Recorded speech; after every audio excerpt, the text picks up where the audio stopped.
Assalamualaikum warahmatullahi wabarakatuh. Alhamdulillahirabbil alamin wassalatu wassalamu ala asyrafil anbiya'i wal mursalin sayyidina wa maulana Muhammadin wa ala alihi wa sahbihi ajma'in, amma ba'du. Puja beserta puji syukur kita kepada Allah Subhanahu wa taala yang telah memberikan kita nikmat sehat dan sempat sehingga kita bisa menghadiri salah satu acara rutinitas mingguan kita, yakni Kultum Bersama RTD. Salawat dan salam semoga tetap tercurahkan atas junjungan alam Nabi besar kita, yakni baginda Nabi Muhammad sallallahu alaihi wasallam. Mudah-mudahan kita semua termasuk pengikut beliau yang setia dengan sunnah-sunnahnya, dan mudah-mudahan kita semua mendapatkan syafaatnya kelak di yaumul qiyamah. Amin amin ya rabbal alamin.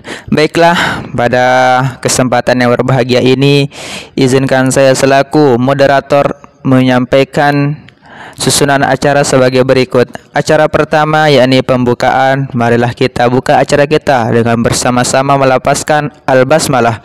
Bismillahirrahmanirrahim. Acara kedua yakni pembacaan ayat suci Al-Quran yang akan dibacakan oleh saudara kita Jamaluddin. Kepadanya waktu dan tempat disilahkan.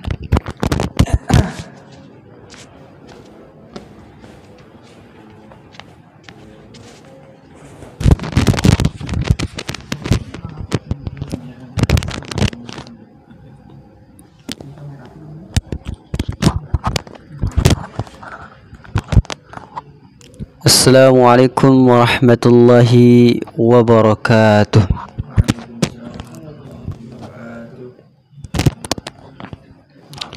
A'udzu billahi minasy syaithanir rajim.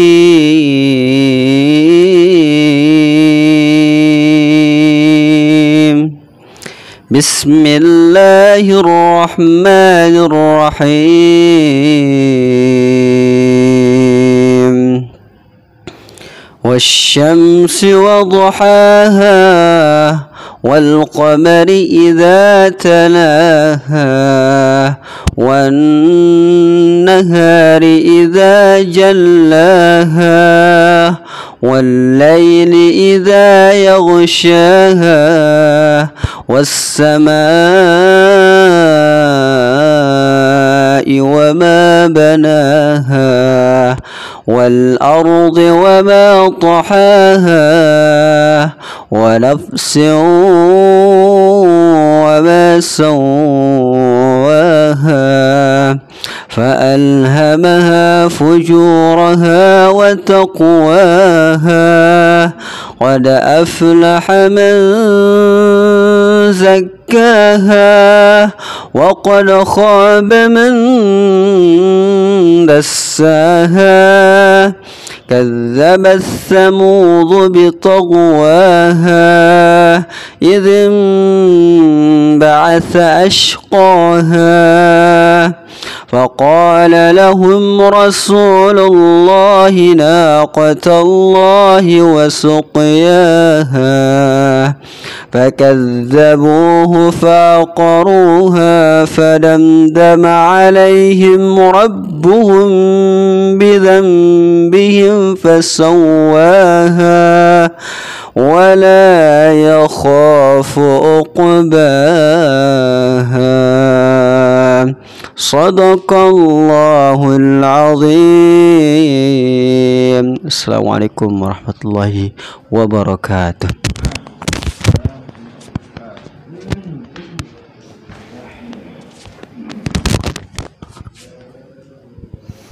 Baiklah, berlanjut ke acara yang inti atau acara ketiga, yakni pembacaan kultum atau penyampaian kultum yang akan disampaikan oleh saudara kita Muhammad Abdil. Kepadanya disilahkan.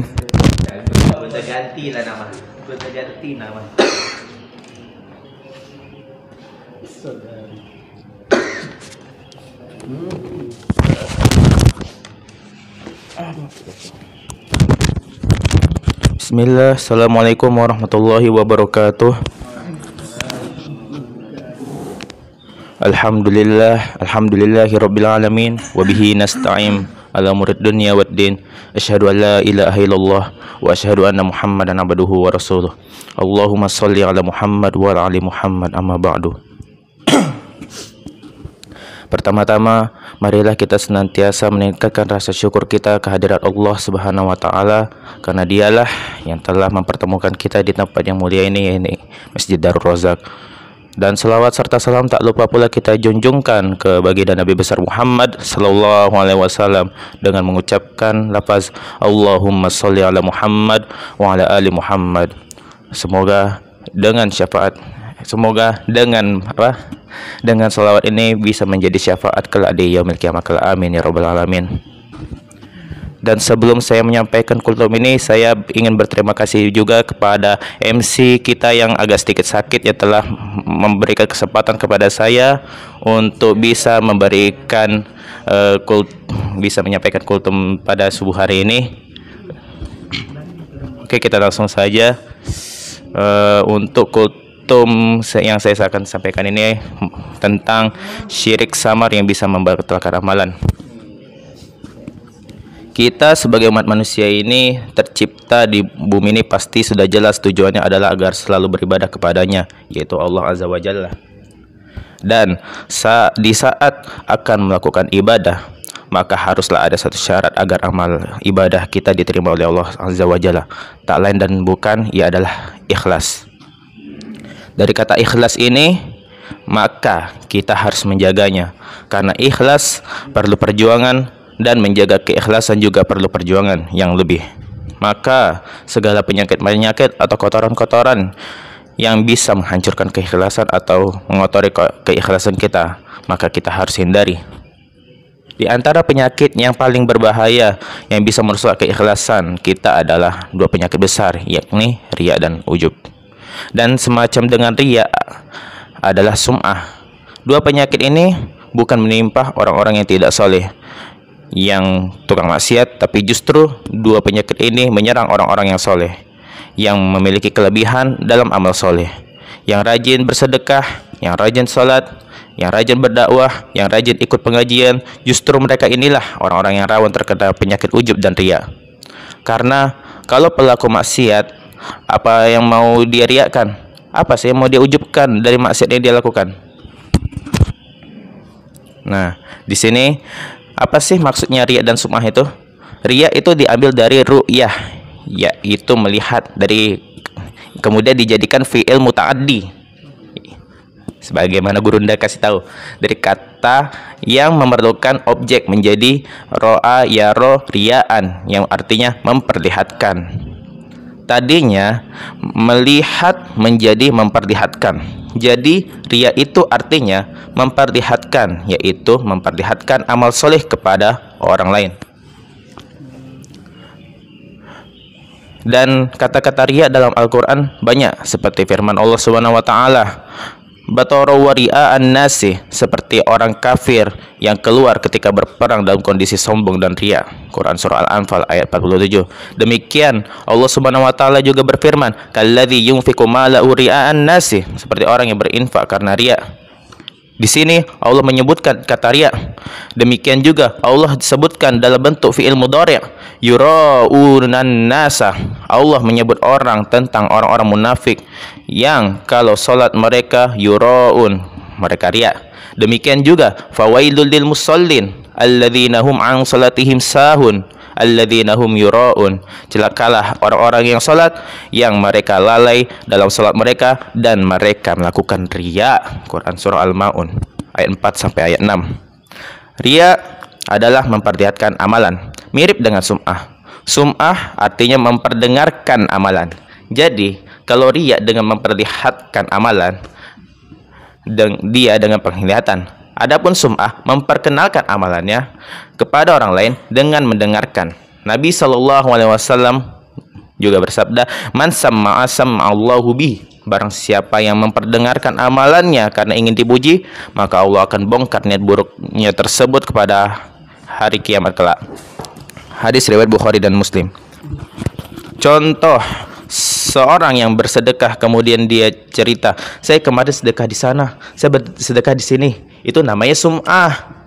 Dia sholat malam kemudian cerita, saya sholat malam tadi bangun jam sekian, yaitu dalam rangka untuk dipuji. Ini disebut dengan sum'ah. Dari dua hal ini adalah satu pembahasan, yaitu sama-sama agar ingin orang tahu amal yang dia lakukan. Riya ini adalah dosa besar dan sangat berbahaya karena Rasulullah SAW menamakannya dengan syirik. Terkadang Rasulullah SAW menamakannya dengan syirik khafi, syirik yang samar. Terkadang pula Rasulullah SAW mengatakan syirik sarair, syirik yang tersembunyi. Riya ini lebih berbahaya daripada fitnahnya Dajjal. Kenapa bisa demikian? Suatu hari para sahabat sedang berkumpul dan mereka sedang berbicara tentang fitnah Dajjal yang sangat berbahaya yang muncul di akhir zaman, yang bisa menurunkan hujan dari langit dan bisa menumbuhkan tanah yang tandus dan luar biasa kesaktian Dajjal. Maka Nabi SAW mengatakan, ala ukhbirkum bima huwa akhwafu alaikum indi minal masih Dajjal. Maukah aku kabarkan kepada kalian tentang suatu fitnah yang lebih aku khawatirkan daripada fitnah Dajjal? Berkata sahabat, tentu ya Rasulullah. Fitnah apakah itu? Kata Rasulullah SAW, asyirkul khafiyyu, syirik yang samar. Apa maksud syirik yang samar? Ternyata riya. Kemudian Rasulullah SAW contohkan, yakumur rajulu fayusalli fayuzayyinu salatahu lima yaro min nadhari rajulin ilaihi. Seseorang berdiri, kemudian dia solat, dia bagus-baguskan solatnya karena dia tahu ada orang yang sedang memperhatikan dia solat. Ini contoh, ini namanya syirik khafi, syirik yang tak terlihat. Seseorang mau memandang orang ini, dia menyangka orang ini ikhlas, tapi Allah Maha tahu karena riya tersebut tersembunyi, tak nampak, tapi Allah tahu dia sedang riya. Ini syirik yang berbahaya dan lebih berbahaya daripada fitnah Dajjal. Kenapa lebih berbahaya dari fitnah Dajjal? Kata para ulama, karena fitnah Dajjal hanya muncul di akhir zaman. Adapun riya bisa muncul di setiap saat dan bisa menimpa siapa saja dan kapan saja. Dajjal muncul di akhir zaman yang kita belum tahu. Kita belum tentu mendapati fitnah Dajjal. Mungkin kita meninggal sebelum Dajjal muncul. Tapi kalau riya, kita bisa menghadapi penyakit riya setiap saat. Yang kedua, insya Allah kalau orang beriman maka bisa terhindar dari fitnah Dajjal. Tapi kalau riya justru seringnya menyerang orang-orang beriman. Dan bahkan bisa jadi seorang yang tidak sadar bahwa dirinya dalam kondisi riya. Dia menyangka bahwasanya amal dia banyak, ternyata tidak ada nilainya sama sekali. Hal ini karena saking halusnya riya tersebut. Kita perhatikan bagaimana buruknya perumpamaan riya yang Allah sebutkan dalam Al-Quran dalam surah Al-Baqarah ayat 264. Allah Subhanahu wa taala berfirman, kalladzi yunfiqu malahu ria'an nasi, seperti orang yang menginfakkan hartanya karena riya. Wala yu'minu billahi wal yaumil akhir, tidak beriman kepada Allah dan hari akhirat. Perumpamaan orang yang berinfak karena riya seperti apa? Famathaluhu kamathali safwanin alaihi turabu, maka perumpamaan mereka seperti batu yang licin atau halus tapi di atasnya ada tanah. Fa asabahu wabilun, tiba-tiba hujan menimpa dengan deras. Fatarokahu solda, maka hilang semua tanah yang ada di atas batu tersebut. Yang tersisa hanyalah batu yang licin. La yaqdiruna ala syai'im mimma kasabu, mereka tidak menguasai satupun dari apa yang mereka usahakan. Quran surah Al-Baqarah ayat 264. Inilah perumpamaan yang luar biasa. Apa maksudnya? Ibnu Katsir menjelaskan bahwasanya orang yang melakukan riya pada hakikatnya adalah amal yang tidak diterima. Seperti batu yang tidak bisa menumbuhkan tanaman. Kalau menumbuhkan tanaman butuh dengan tanah, tetapi orang kalau lihat dari luar, batu tersebut ada tanah di atasnya. Orang-orang menyangka itu tanah yang subur, mudah ditanami dengan tanaman. Ternyata tidak. Tanah itu hanya berada di atas batu yang halus. Buktinya ketika terkena hujan, maka hilanglah semua tanah tersebut. Dan yang tersisa hanyalah batu yang tidak bisa menumbuhkan tanaman. Maka demikianlah orang-orang yang riya dan dia menyangka bahwasanya amalan dia subur, mudah menumbuhkan pahala, dan orang pun melihatnya seperti itu. Orang lihat dan mengatakan, Masya Allah, orang ini ternyata kosong belaka saja. Tidak ada isinya sama sekali. Dia terperdaya dan orang-orang juga terperdaya. Inilah bahayanya riya, syirik yang samar. Bisa jadi pelakunya yang tidak sadar, demikian juga orang-orang yang sekitarnya tidak sadar. Menyangka dia orang yang solih, menyangka amalannya banyak, menyangka pahalanya banyak, ternyata seperti batu yang licin dan tidak bisa menumbuhkan tumbuhan sama sekali. Wa a'udzubillah, wallahu ta'ala alam bissawab. Semoga apa yang saya sampaikan bisa menjadi pembekalan kita kelak buat kedepannya. Apabila ada jarum yang patah, maka janganlah disimpan di dalam peti. Apabila ada perkataan yang salah, maka janganlah disimpan di dalam hati. Assalamualaikum warahmatullahi wabarakatuh. Saya balikin kepada MC.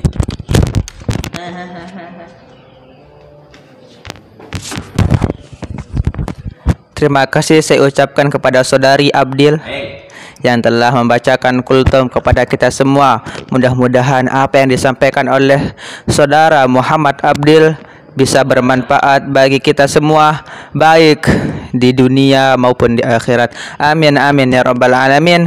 Demikian dari saya. Apabila ada kekeliruan dalam penyampaian atau dalam penyebutan nama, saya mohon maaf yang sebesar-besarnya. Wassalamualaikum warahmatullahi wabarakatuh.